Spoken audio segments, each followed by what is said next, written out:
베스파시아누스가 세운 플라비우스 왕조입니다. 율리우스 클라우디우스 왕조가 사라진 다음에 잠깐 혼란이 일어나요. 그래서 새로운 왕제가 들어서는데 그 과정을 보면 이렇습니다.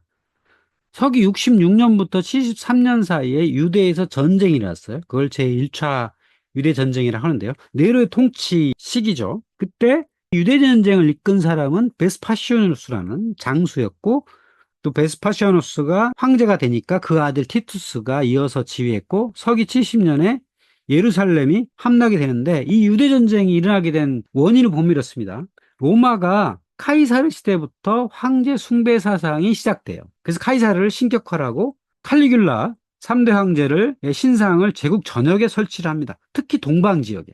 지중해 서방 지역은 황제를 신격화하는 문화가 없는데 동방 지역은 인간을 신격화하는 문화가 있거든요. 그래서 황제를 신격화를 해서 신상을 설치하고 정의에 제사를 지내고 하는 걸 했는데 유대인은 이거를 싫어했단 말이죠. 그런데 결정적으로 유대 장관이었던 폴로로스가 예루살렘 성전에서 금화를 몰수하게 되고 카이사레아라고 하는 항구 도시가 있죠. 거기서 그리스계 로마인하고 유대인이 상거래 관련해서 충돌을 하게 됩니다. 그래서 유대인을 죽이게 되고, 그러니까 유대인들이 반발을 해서 여기서 전쟁이 일어나게 됩니다. 이거를 베스파시아누스가 진압을 하는 총사령관으로 임명이 돼서 거기서 싸우게 된 거죠. 3년 동안 유대 성벽을 두고 싸우게 되고, 원래 헤롯 대왕이 유대 성벽을 만들었거든요. 신전도 만들고 성벽을 만들었는데 이때 그 성벽이 파괴됩니다. 오늘날 통곡의 벽이라고 하는 그 서쪽 벽이 있는데요. 유대인들이 과거를 잊지 말자라고 하는 기도를 드리죠. 여기 보면 사람들이 벽에 대고 기도를 하고 작은 종이 쪽지에다가 뭘 적어가지고 끼워놓고 하는데 그 서쪽 벽이 바로 여기에요. 근데 헤롯 대왕이 쌓았다고 하는 성벽은 맨 아래쪽이고요. 현재 남아있는 건 세 개층으로 되어 있는 거예요. 우마야드 왕조 시대에 위에 쌓였던 거고, 그 다음에 맘루크 왕조 시대에 또 꼭대기까지 쌓아졌죠. 여기가 축대 같은 거예요. 축대를 쌓아서 이 뒤에는 모스크가 서 있죠. 헤롯이 만든 예루살렘 성전이 이때 파괴돼서 통곡의 벽이 만들어지게 됐다라고 볼 수가 있는 거고요. 70년에 이 예루살렘이 함락이 되고 여기에 있던 잔존 세력들이 마사다라는 곳으로 피난을 가서 항전을 하게 되죠. 마사다는 원래 헤롯 왕의 별장으로 사용되던 그런 곳이에요. 보면 여기 건물들이 있죠? 우물 같은 것들이 있고 마사다에서 유대인들이 3년 정도를 버티게 됩니다. 그래서 꼭대기에서 3년을 버티죠. 그러다가 로마인들이 여기서 이렇게 병영을 설치하고 그 다음에 여기를 길을 내요. 굉장히 험한 벼랑이기 때문에 올라갈 길이 없어요. 그래서 로마인들은 여기다가 흙을 쌓아가지고 이렇게 건너갈 수 있는 공격로를 만들어가지고 서기 73년에 공격을 하게 되는데 이 마사다가 함락되기 직전에 유대인들은 다 자살하는 걸로 사건이 끝나게 되죠. 근데 유대전쟁은 토탈 3번 있었어요. 우리가 알고 있는 건 1차 유대전쟁에서 유대인이 전부 팔레스타인에 사라져가지고 전 세계로 흩어졌다. 이걸 디아스포라 하잖아요. 사실은 그건 약간의 왜곡된 거고 여전히 팔레스타인에 유대인들은 살고 있었다. 그래서 2차 유대전쟁, 3차 유대전쟁까지 있어요. 트라이너스 황제 시절에도 로마인, 그리스인, 유대인의 세금 관련해 충돌이 촉발돼가지고 또 유대전쟁이 일어났게 되고 가장 유명한 유대전쟁은 3차 유대전쟁이에요. 시몬 바르 코크바라고 한 사람이 일으킨 전쟁인데 이때 시몬 바르 코크바가 메시아다라고 주장을 했고 실제로 최고 랍비였던 아키바 벤 요셉이 그렇게 주장을 한 거예요. 이 사람이 메시아다. 그리스 말로는 그리스도다. 이렇게 한 거죠. 당시에 이렇게 메시아를 참칭했던 자들이 상당히 있었다는 거죠. 시몬 바르 코크바도 그런 주장을 통해서 활동을 했었고 세력을 모아서 로마인에 저항을 하다가 135년에 바르 코크바가 베들레헴 근교에서 전사가 되고 여기 살던 유대인들이 많이 쫓겨났겠죠. 이런 과정을 거쳐서 유대인들은 전 세계로 흩어지게 되었다라고 볼 수가 있겠죠. 국가의 지도자의 자격 요건은 뭘까요? 여러 가지 통치 제도가 있죠. 왕정이 있고 귀족정이 있고 공화정이 있고 민주정이 있고 사회주의정이 있습니다. 그 어떤 정치 체제도 세 가지 요건을 갖고 있어야 되겠죠. 통치의 정당성, 권위와 역량입니다. 이걸 로마 제국으로 보면 통치의 정당성은 무엇으로 얻느냐? 그것은 원로원과 시민의 지지죠. 권위는 무엇으로 얻느냐? 혈통입니다. 아우구스투스의 피. 세 번째는 개인이 갖고 있어야 되겠죠. 역량, 국가 운영 능력. 그러면 어떤 역량이냐? 안전보장과 경제를 돌아가게 하는 것. 세 가지가 있어야 되는 거죠. 시민의 지지, 그 다음에 권위, 그리고 능력. 세 가지가 같이 있을 때 지도자로서 인정받을 수 있는 거죠. 그렇다면 로마 제국의 실패한 두 사람의 황제, 칼리굴라와 네로는 무엇이 부족했나? 둘 다 통치의 정당성은 있었습니다. 원로원과 시민의 지지가 있었고 혈통이 좋았죠. 중요한 것은 국가 운영 능력이 부족했다라고 하는 겁니다. 네로가 서기 68년에 국가의 적이라는 지명을 받고 자살을 하게 되고요. 그 자살하게 된 가장 큰 원인을 제공한 사람이 갈바라고 하는 사람이었습니다. 이 사람은 히스파니아 총독이었는데 내가 황제라고 노라 들고 일어나서 여러 지역의 군단병들이 이것을 지지하게 되고 이러면서 새로운 황제가 등장을 하게 됩니다. 이때 네로의 몰락 이후 2년간 3명의 황제가 등장을 합니다. 갈바, 그리고 루스타니아 총독이었던 오토, 게르마니아 총독이었던 미텔리우스입니다. 이 세 사람이 차례로 들어섰지만 셋 다 실패합니다. 갈바는 유서 깊은 가문 출신이었어요. 그리고 아주 업적이 높았어요. 나이는 비록 고령이었지만 그동안 쌓아놓은 커리어가 아주 대단했던, 그래서 네로가 죽은 다음에 혼란했던 로마 제국을 자리 잡을 거라고 인정되었던 사람이었습니다. 그런데 221일 만에 자리를 오토에게 물려주게 됩니다. 오토는 루시타니아 총독이었죠. 여기 군단을 데리고 로마로 와서 갈바를 몰아내고 특히 근위대와 원로원의 인정을 받음으로써 자리했는데 이 사람도 91일밖에 앉지 못했어요. 세 번째는 비텔리우스가 저지 게르마니아, 오늘날 네덜란드나 벨기에죠. 이쪽의 사령관이었는데 오토가 제대로 못한다라는 소리를 들으니까 또 군단 이끌고 알프스를 넘어서 오토를 물리치고 황제를 앉습니다. 하지만 이 사람도 247일 만에 물러나게 되죠. 세 사람을 보면 지도자의 자격을 세 가지가 있는데 세 가지를 다 갖추지 못한 사람이죠. 갈바는 통치의 정당성은 갖췄지만 제국을 경영할 역량은 부족했다. 이 사람이 생각보다 좀 못했더라. 그리고 오토와 비텔리우스는 둘 다 군단을 이끌던 속주의 총독이었어요. 그래서 원로원의 승인은 받았지만 군인으로서는 아주 유능했지만 제국이 무엇인지 제국을 통치할 만한 역량을 갖고 있지는 못했던 거죠. 그러니까 시야가 굉장히 커야 되고 로마라고 하는 지중해 전체에 있는 이 나라를 이끌어간다는 게 그렇게 간단한 역량으로 되지는 않더라라고 하는 거죠. 그래서 칼리굴라나 네로도 죽임을 당하게 되고 오토나 비텔리우스 같은 사람도 뛰어난 장수였던 건 분명하지만 시대를 제대로 읽지 못한 리더, 지도자 준비가 되지 않은 리더, 부하를 통솔할 역량이 없는 리더. 오토나 비텔리우스는 군단병들은 통솔할 수 있지 모르지만 시민들을 제대로 알지 못했고 마음을 얻지 못했다. 결국은 이 사람들은 지도자가 될 자격을 갖추지 못했던 거죠. 그랬는데 다음에 등장한 사람이 베스파시아누스였습니다. 이 사람으로부터 새로운 왕조가 등장을 합니다. 베스파시아누스, 그 아들 티투스, 티투스의 동생이었던 도미티아누스, 이렇게 3부자가 권력을 쥐었기 때문에 이 왕조를 플라비우스 왕조라고 하는데요. 특이하게도 베스파시아누스는 평민 출신이었습니다.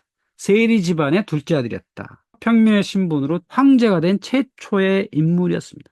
이 사람 앞에는 다들 집안이 좋은 최소 원로원 의원, 집정관을 역임했던 사람들인데 베스파시아누스는 그렇지 못한 평민이었고 군대에 가서 열심히 했고 거기서 성과를 얻어가지고 치밀함, 부지런함 이런 게 있었기 때문에 군단장이 됐고 속주 총독이 됐고 유대 전쟁에서 상당히 성과를 거두고 있었는데 네로 황제가 죽임을 당하고 1년 동안 3명의 황제가 들어서서 혼란을 거듭한 사이에 군단병들한테 황제로 옹립이 돼가지고 로마로 진군함으로써 새로운 왕조를 세우게 된 거죠. 결국은 내전이 시작됐고 시대가 원하는 리더에 의해서 새로운 시대가 열리게 된 겁니다. 티투스 플라비우스 베스파시아누스라는 사람은 운과 실력을 겸비한 사람이었다. 평민 출신의 집안도 그리 좋지 않았고 원로원의 인맥도 없었고 여러 가지가 없었지만 젊어서부터 성실하게 군단에 복무를 했고 많은 사람들한테 칭송을 받았고 결정적으로 아우구스투스한테 의리파가 있었다면 그에게는 프리무스가 있었습니다. 비텔리우스라는 사람이 로마에서 황제를 하고 있을 때 워낙 무능하다 소문이 들으니까 프리무스가 군단병을 이끌고 로마로 쳐들어가서 비텔리우스를 물리쳐요. 그런 다음에 유대 총독인 베스파시아누스를 초대를 합니다. 베스파시아누스가 앞에 있었던 황제랑 싸워가지고 그 사람 자리 차지한 게 아니라 프리무스라고 하는 군단장이 가서 싸워가지고 자리를 정비한 다음에 베스파시아누스를 추대를 해가지고 황제 자리에 앉힌 거죠. 그러니까 이 사람은 군단병들한테도 군단 리더들한테도 신뢰를 얻었다는 거죠. 그런 신뢰를 바탕으로 황제 자리에 앉게 된 거죠. 이 사람의 특이한 건 앞에 있는 세 사람이 자리에 앉은 다음에 제대로 통치를 못했던 반면 이 베스파시아누스는 원만한 제국 통치 능력을 갖고 있었던 겁니다. 젊어서부터 군단병으로서 동방과 서방을 왔다 갔다 하면서 여러 가지 경험을 쌓고 그 과정에서 많은 공부를 했겠죠. 준비된 리더였다는 겁니다.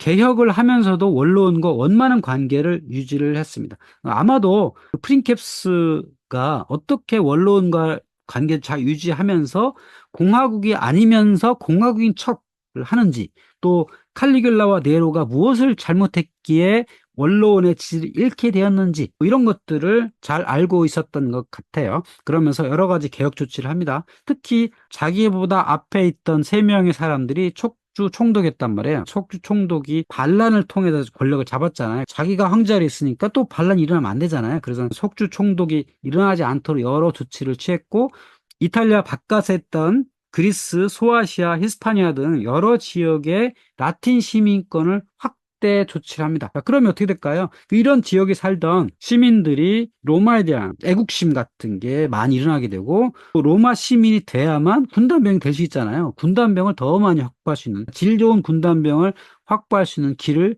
만들게 된 거죠. 궁극적으로 원로원과 시민에 지질 수 있는 다양한 방법들을 구상을 해가지고 제국을 안정시켰던 그런 사람입니다. 또 하나 중요한 건 네로라고 하는 무능하고 포각한 황제가 황가의 재산을 다 탕진했다는 거죠.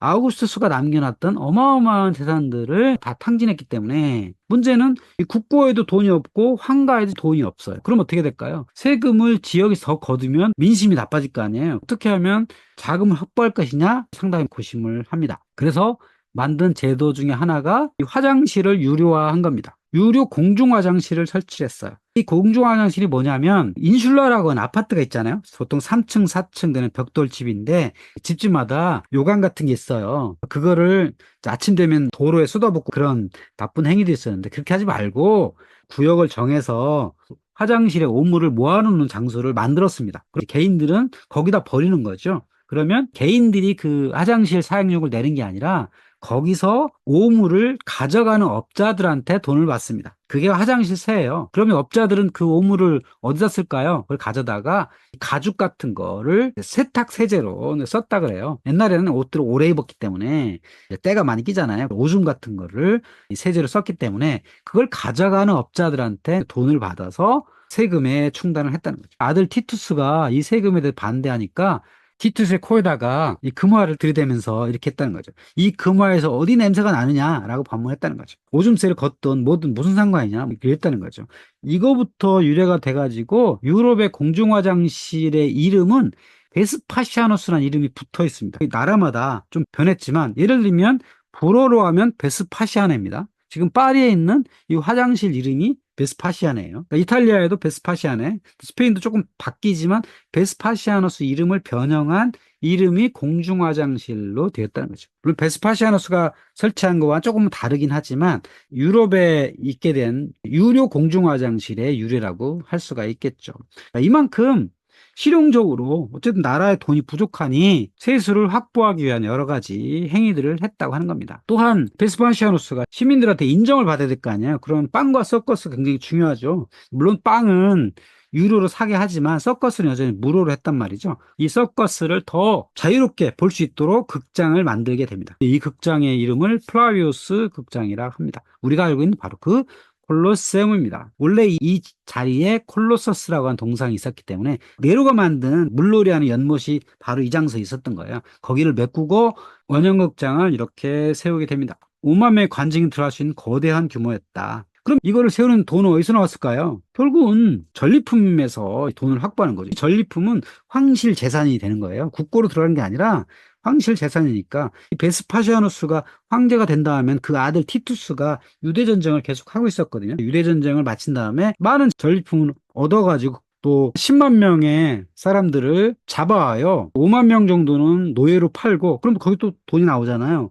그리고 5만 명을 이 공사장에 일꾼으로 써가지고 이거를 세웠다 하는 거죠. 중요한 건 이 콜로세움을 통해서 시민의 지지를 얻으려고 노력을 많이 했다는 거죠. 베스파시아누스와 그 아들 티투스는 가장 약한 게 뭐예요? 능력은 있어요. 국가를 통치할 능력은 있지만 가장 약한 게 혈통이잖아요. 귀족 출신도 아니고. 그러니까 원로원과 시민들한테 굽신굽신 해야죠. 원로원한테 잘 보여야 되고 시민들한테 환을 얻어야 되니까 혈통의 약점을 보완하기 위해서 이 콜로세움을 세우게 되었다는 거죠. 오늘날 로마시에 가보면 개선문이 3개가 살아남아 있는데 그중에 티투스 개선문이 있거든요.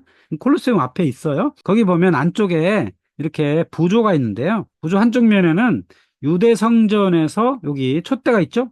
여기 메노라예요. 이 메노라를 병사들이 들고 가는 거, 금괴 같은 거, 이런 걸 들고 가는 장면이 있어요. 그러니까 유대 성전에서 이러이러한 것들을 뺏어가지고 자금을 만들어 놓으라. 전쟁은 이러이러하게 수행했노라라고 안쪽에다가 이렇게 티투스 황제가 자기 업적을 과시하기 위해서 만든 거죠. 중요한 건 콜로세움을 짓기 위해서 유대 전쟁에 나오는 자금을 활용했다라고 하는 거고요. 베스파시아노가 죽고 티투스가 이제 황제 자리에 앉습니다. 티투스 황제 시절에 있었던 유명한 일이 폼페이라고 하는 도시가 베수비오 화산의 폭발에 의해서 그 화산재에 묻히게 된 사건이죠. 베수비오 화산이 폭발한 그 사건은 지도에서 보면 왼쪽에 미세눔 있죠. 이게 군왕이었거든요. 여기에 함대 사령관이었던 플리니우스라는 사람이 여기 헤라클레늄이라고 하는 폼페이는 여기 있고 헬라크레늄 여기 있어요. 근데 헬라크레늄은 베수비우스 화산에 아주 가까웠기 때문에 완전히 묻혔거든요. 완전히 파괴돼서 묻혔어요.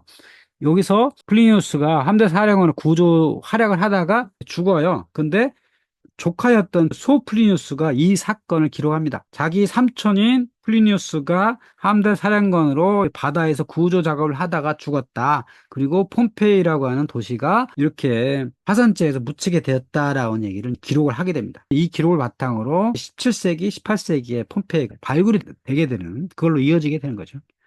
플라비우스 왕조의 3번째 황제는 도미티아누스입니다. 이 사람을 끝으로 왕조가 몰락하게 되는데요. 이제 티투스의 동생이었어요. 베스파시아누스나 티투스는 검소하고 언론에 잘 보이게 하고 시민들한테 잘 보이게 굉장히 소박한 행위를 했단 말이죠. 근데 도미티아누스는 그렇지 않았어요. 이 사람은 어릴 때부터 창업자 아버지와는 다른 거죠. 자기는 처음부터 금수를 물고 태어난 거죠. 아버지는 검소하고 군림하지 않고 자기 역할에만 충실했는데 이 사람은 아들이 없는 11살 연상의 티투스의 동생이었기 때문에 형 티투스가 갑자기 죽거든요. 죽으면서 도미티아누스가 황제에 올게 됐는데 결국은 창업자 2세답게 사치를 하고 원로원과 치열한 다툼을 하게 됩니다. 처신을 잘못한 거죠. 스스로 권위를 위해서 행사해서 그리스풍의 옷과 금관을 착용했다. 자기는 혈통도 좋다 이렇게 하게 된 거죠. 결국은 원로원과의 사이가 나빠짐으로 인해서 근위대에 의해서 살해가 됩니다. 그리고 기록 말살형에 처해집니다. 주변의 지지를 획득하지 못해서 살해되는 전형적인 사람이라 할 수 있죠. 네로만큼은 아니어도 도미티아누스도 폭군으로서 알려져 있는 사람입니다. 기록이 많이 남아 있잖아요. 기록 말살형을 당했기 때문에 그렇다고 하는 거죠.